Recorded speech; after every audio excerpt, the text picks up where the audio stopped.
You've heard all the stories from the families, but this is what I want to share with you.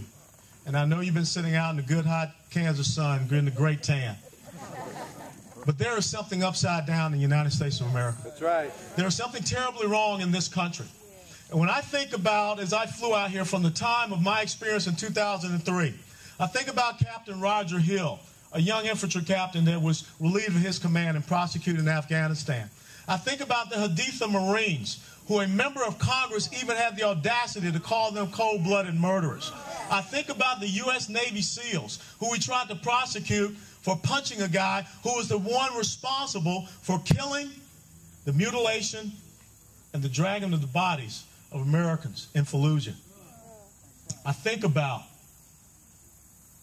Marcus Luttrell in August of 2005, when they made the decision that caused the lives of 19 special operators in Afghanistan.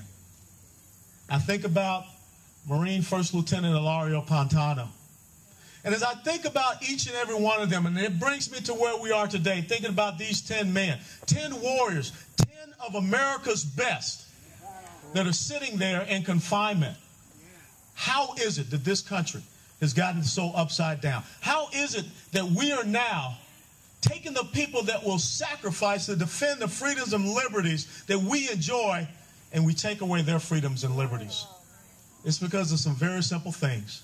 And the first thing is, we have a failure to understand and identify who this enemy is and their tactics. If we don't understand this 21st century battlefield, that you are always going to have non-state, non-uniform belligerents that realize what our tactics are. We don't understand their tactics. They will continue to hide in and amongst civilians. They will continue to put our soldiers in untenable positions where they have to make very quick decisions. And any of you that's ever been out there in a combat situation, you know one simple thing. In a firefight, you got about 3 to 5 seconds, and people start losing their lives. And the enemy recognizes that. That's why they fire upon our men and women, and then they run into houses where women and children are. That's why they go and they get young children. They hold them up as shields while they continue to put fire on our soldiers. If we don't have people that recognize that we're fighting against an enemy that has no respect for life, not their own, not anyone else's, but yet we continue to punish our own at the behest of the enemy that we refuse to identify. This is not an overseas contingency operation. This is a war. This is a war for our survival. A lot of people have talked about something today called the ROE. How can you prosecute a war when you tell our men and women in combat you cannot fire until fired upon? How can you prosecute a war when you tell them that you must alert the enemy before you go into an operation? How can you prosecute a war when you say, unless you see hostile intent, there is nothing that you can do?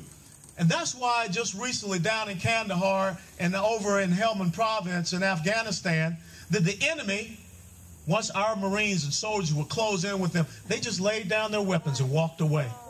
Because they knew that if they didn't show hostile intent, if they didn't show that they had weapons, they could walk away. Just the same as people going out in the middle of the night with a wheelbarrow and a shovel, but yet they get questioned.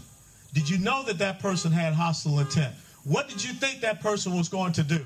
Or if you're sitting on a forward operating base, remote up in Afghanistan, and you have mortar and rocket fire coming down on you, and you look up in the hills and you see a person with binoculars,